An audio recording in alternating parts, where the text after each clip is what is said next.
perhaps the most exotic, the most fascinating, is the Croak-Patterson Campbell at 11th and Pennsylvania. Construction workers were so freaked out, they even had guard dogs brought in to help protect the property. But the day after, the dogs were found dead on the sidewalk, having jumped from that third-story window. This is the secret room that we found in the Patterson, and this is actually the window where the dogs jumped from. I have owned the Patterson Inn for about 2.5 years. Hey guys, welcome back to A Haunting in Colorado. If you haven't already, make sure you abuse that subscribe button and share this video with your spookiest friends. Tonight, we're covering the infamous Patterson Inn, aka the King of Haunted Houses, aka the portal to hell. This story is absolutely wild. We have death records of entire families who have died in the house. We have stories of 2 dogs who committed suicide out of pure fear of something they saw in the house. And we have an interview with the owner of the Patterson Inn. We interrupt this program with breaking news. Warning, parental discretion is strongly advised. Okay, you guys, so this is me hopping back in after being almost done with editing this entire video. I had to come back in and add a bunch of stuff because I just found the mother load of information on this place. So I just went on to Rocky Mountain Paranormal.com and they gave a bunch of pictures of the building when it was really old, when all the people died in there. And also I found a story about, do you guys remember the Cheeseman Park, the guy who moved all the bodies in the caskets? So this is what they just said on that website. The carriage house of the Patterson Inn is haunted by a spirit named Willie. Back in the day, he was ordered to dig up graves over at Cheeseman Park. While he was digging them up, he was actually robbing the graves. He was using the bodies for satanic rituals, but after a while, he got bored using the dead bodies and started kidnapping people off of the street. Upstairs in the carriage house is a steel beam that sticks out of the wall, which is where it is said that Willie would hang the bodies from. The basement of the carriage house has a tunnel that he would use to transport the bodies from the carriage house to the mansion. The tunnel has been closed. Okay, so also relating to that, one of our Instagram followers was kind enough to go down to the tunnels underneath the Capitol building, which are said to connect to these same tunnels under the Patterson Inn carriage house, where this guy was performing black magic rituals and moving all these bodies. So sketchy. But yeah, our friend on Instagram went down there and he filmed a ton of footage of those tunnels down there. So you guys will be seeing that in the video, and the tunnels are said to connect. Make sure you stay tuned till the end of this video if you want to hear our sneak peek stories that we got from the owner of the house, and also if you want to see this crazy encounters that we had at the Patterson Inn. So our story begins in 1891.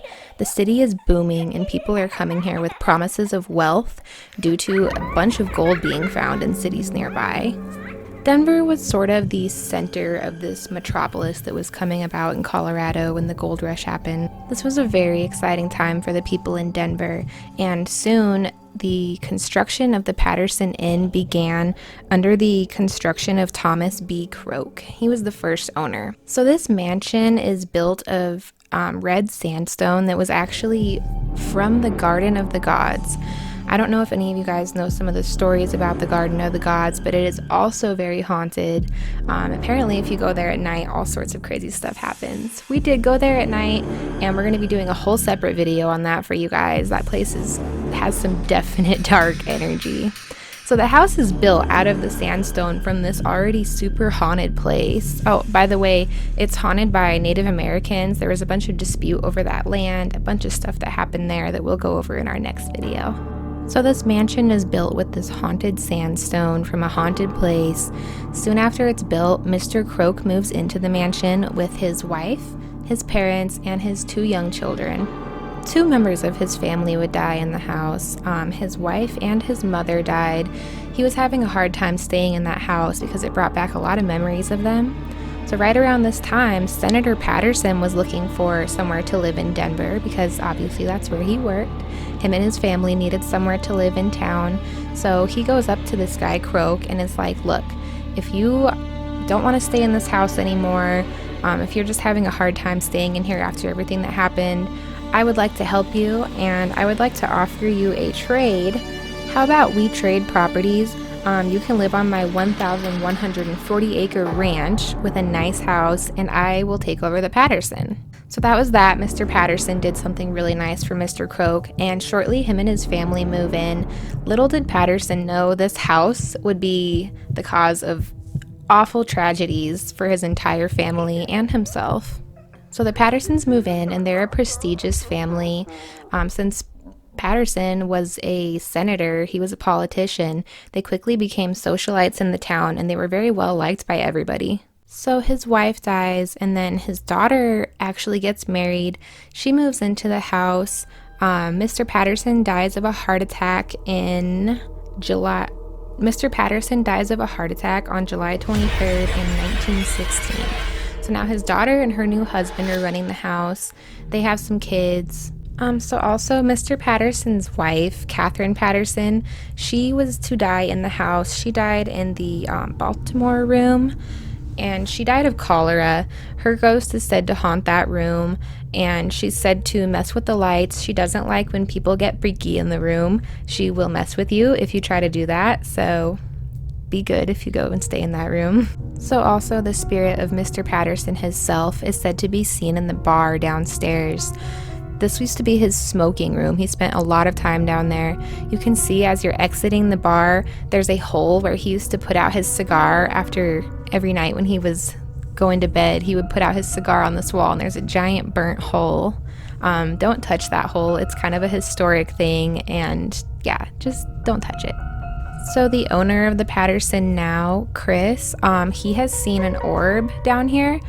He was with somebody else, and they both saw the orb. He said it was a crazy experience. His very first experience when entering the house was he stepped onto the property to look at it. He was looking to buy a bed and breakfast and run that for the rest of his life.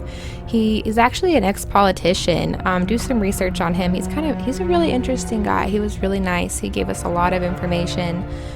He also told us an exclusive story that I'm not sure if we're supposed to be sharing this, so I'll just share a little bit of it. But that smoking room, the bar downstairs, another family moved in after all these people died, and these two little girls had a imaginary friend. They both had the same imaginary friend, and when they described him to the parents, he was the exact description of Senator Patterson, and this was long before they had photos of Patterson down in that bar. So if you want to hear that full story, make sure you stay at the Patterson Inn. It's a wonderful place to stay. It's so beautiful. The owner is so nice.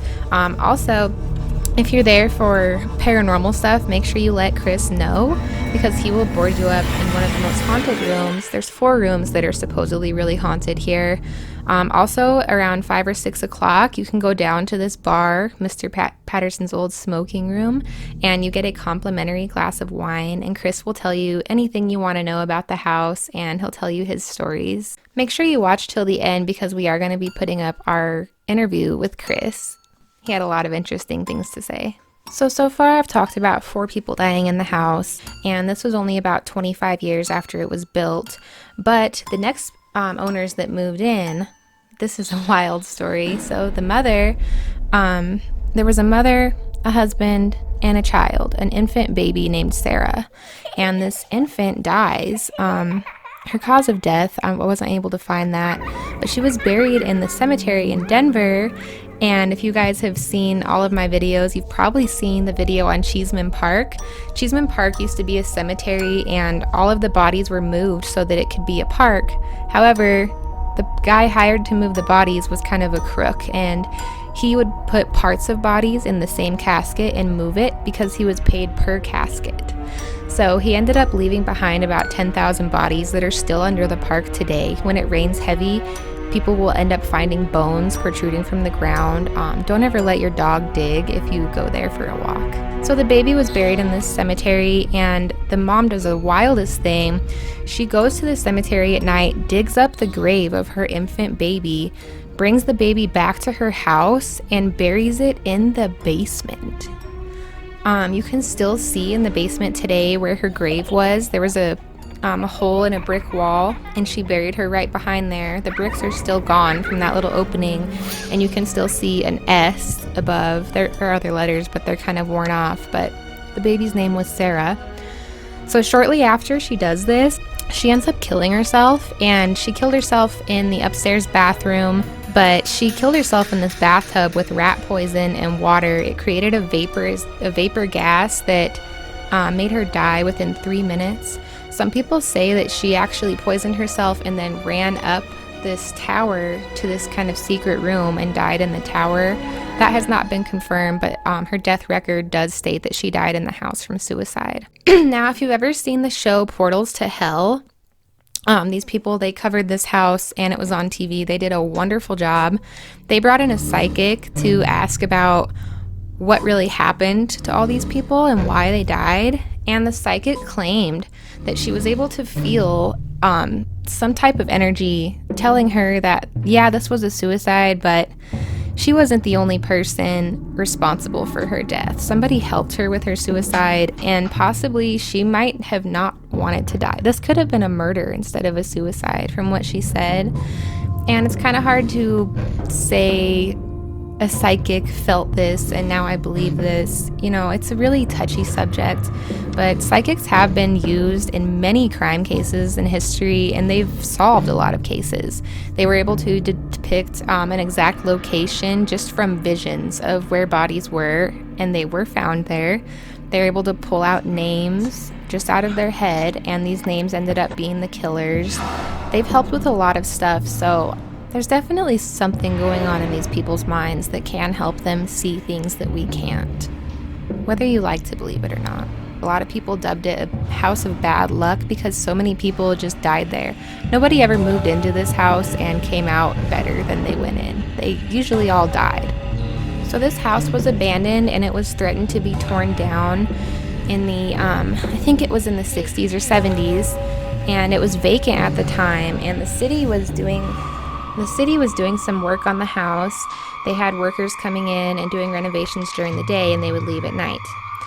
The workers kept saying that they were seeing things in the corner of their eye, and their tools kept moving.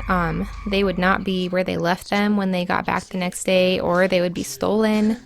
So they put 2 Doberman dogs in the house to kind of guard it at night. And shortly after placing these dogs in the house, a great tragedy happened. The 2 dogs, they had either jumped or been thrown out of the tower. That's a secret room that we actually found, and we're going to be going in there and showing you guys that footage. But the dogs were either thrown out or they dove out a pane glass window, and the glass was broken. They were found on the street looking at each other, eye to eye, right next to each other, kind of aligned symmetrically. And a lot of people think that maybe they saw something that terrified them and pushed them to their death. Maybe they ran out the window because they were scared. Some people say that a homeless person could have broken in and pushed the dogs out, but nobody really knows for sure.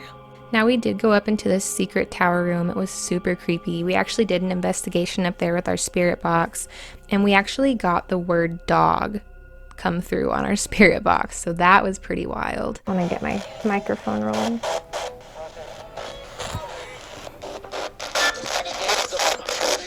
Hey, puppy, puppy, puppy.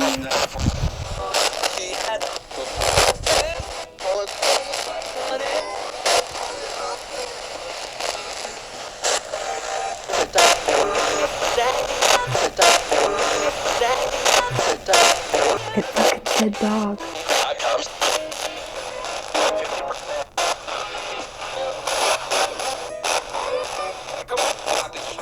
Is there anybody in here with me?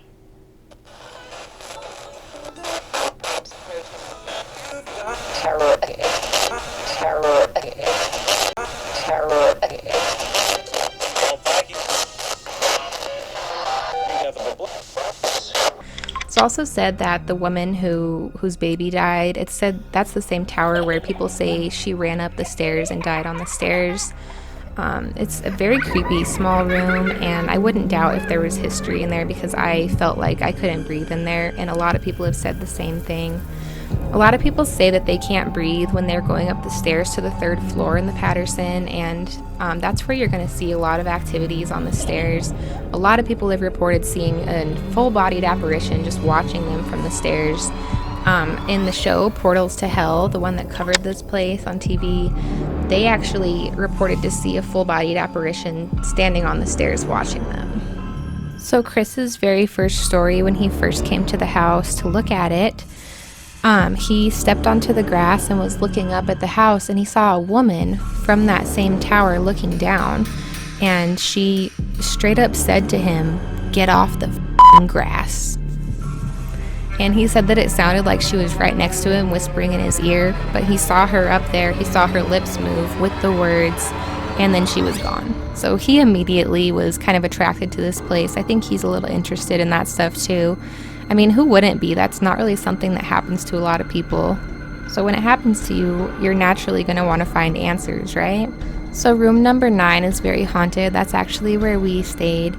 If you listen to our interview with Chris, he talks about how the room, nobody really sees anything when they're in the room, but a lot of things happen in the room when there's nobody in there.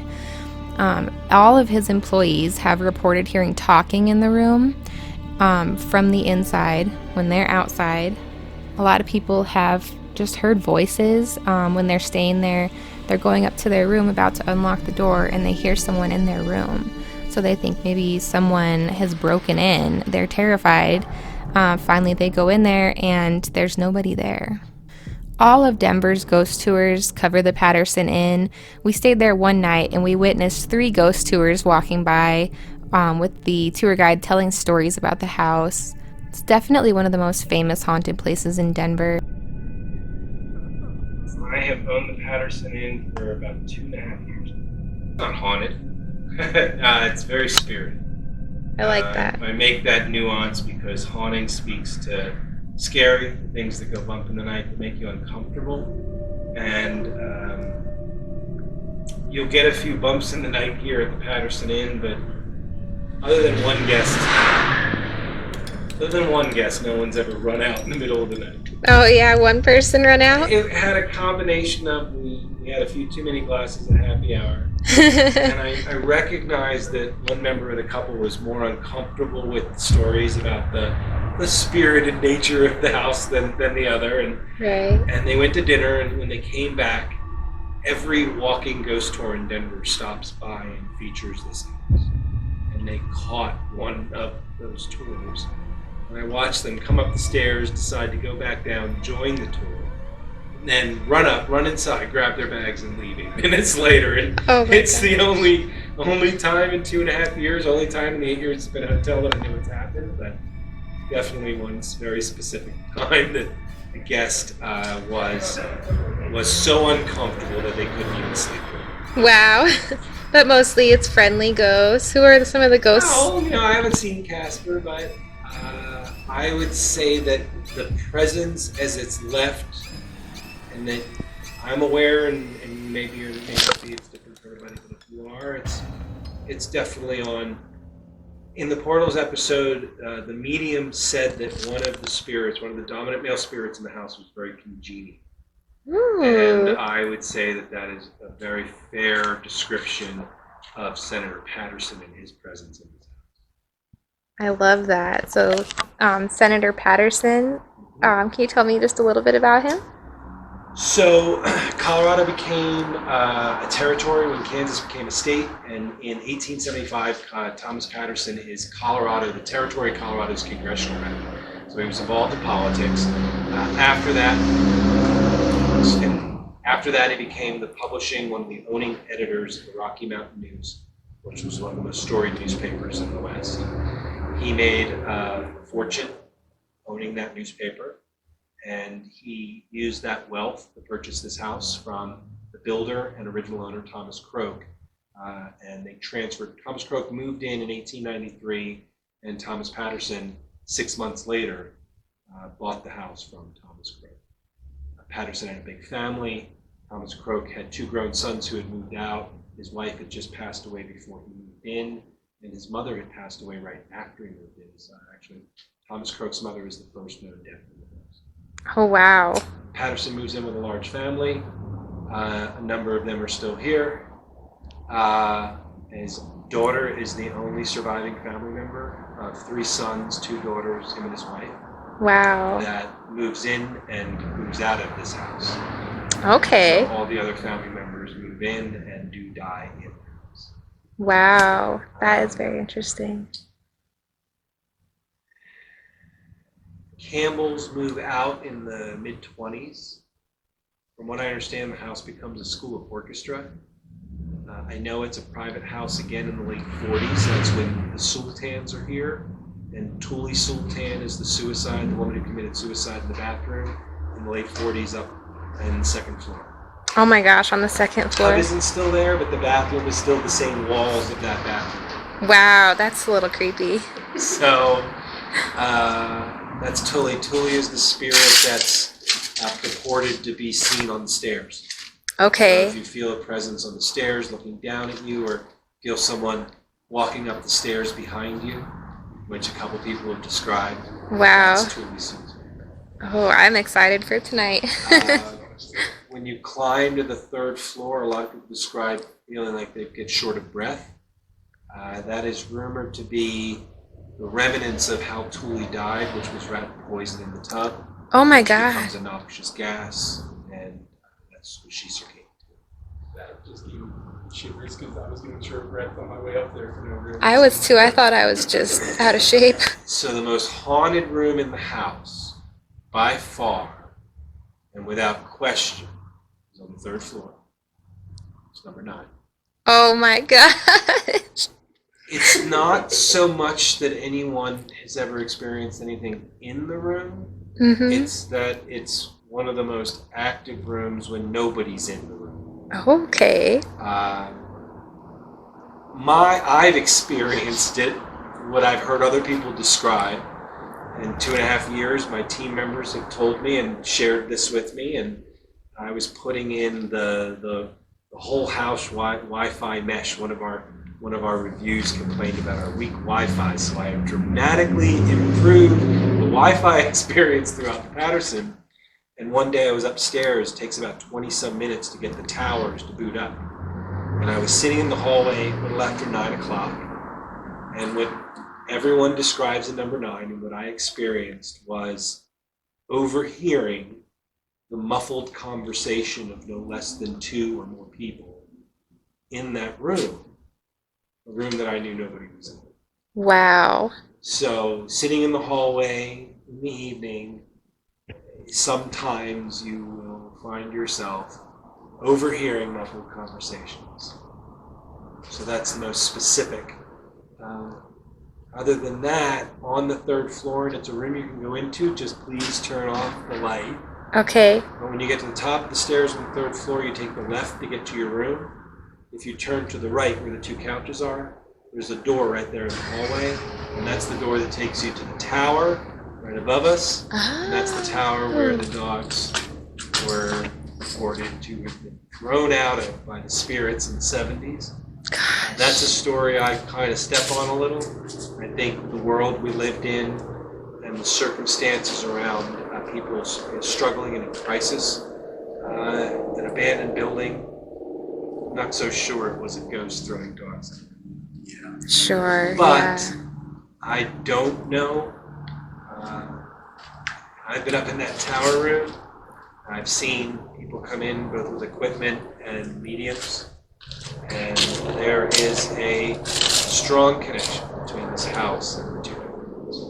Wow, that is so cool. Thank you so much for sharing all that with us. Is there anything else you want to say? Watch the Portals to Hell episode. Jack and Katrina did a very respectful job of coming into the house and being curious. And you're an example of a number of guests that have come in and brought that curiosity. I've already warned you, though, just be mindful of other guests and think about that as you're moving through, especially late at night. Absolutely. Wear your mask because we live in that world, and if you don't, it might not give you breakfast tomorrow. Sounds great. It's the best part of the experience. Everyone raves about the beds, and they rave about the breakfast. I love Don't it. snooze on breakfast. Patterson in sweet and savory every day. I'll spook you with an amazing, delicious breakfast.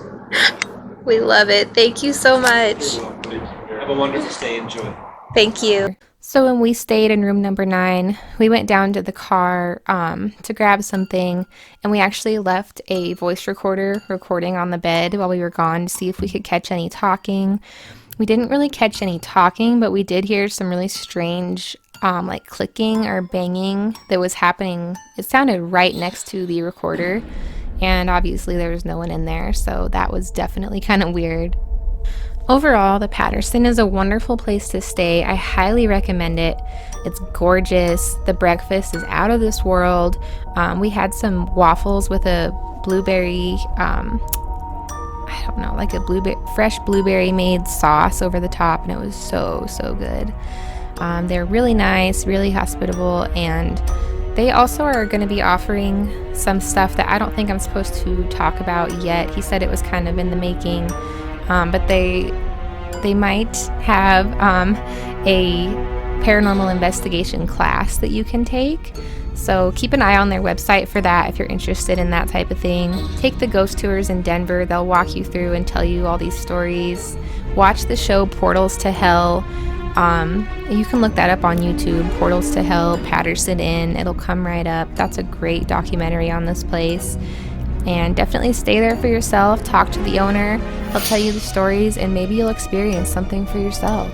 So I wanted to give you guys a quick update about stuff that we have coming up. We are going to be featured in an episode of Code 3 Paranormal, which is my absolute favorite podcast. They go over haunted places in Colorado as well as other things. They just did an episode on deja vu. They do all sorts of weird, mysterious stuff. They've been my favorite podcast for a long time now, way before I became a paranormal investigator myself. So when they invited us to be on their show, you can imagine I was like, I'm so excited. I'm so happy to meet them. Just to put a face to the voices that I've been listening to for so long. It's going to be so cool. They're also going to be completely just talking about our channel on this podcast, so make sure you guys check that out. Stay tuned on my Instagram for updates on that. My Instagram is grunge_priestess. Also, we have a new group on Facebook called A Haunting in Colorado Daily Creepy Facts, where we'll post daily creepy facts. We post stuff about true crime, mysteries, haunts, anything you can think of is on there. We also do the daily creepy facts on our Instagram, so definitely follow us on Instagram, join the group, make sure you check out Code 3 Paranormal, listen to some of their stuff. If you guys like my channel, I know you will love their podcast. It is amazing. We're still working on our clothing line. Like I said, we're going to be having those masks come out soon. We also got some orange hoodies and some long sleeve black shirts, orange t-shirts. We're going to be doing cargo pants, orange crop tops with a seatbelt buckle on the bottom. They're so cute. So we'll definitely let you guys know when we have that stuff up. I hope you have a wonderful day. Thank you so much for joining us, and I hope that you enjoy your stay at the Patterson Inn. See you guys next time. Bye.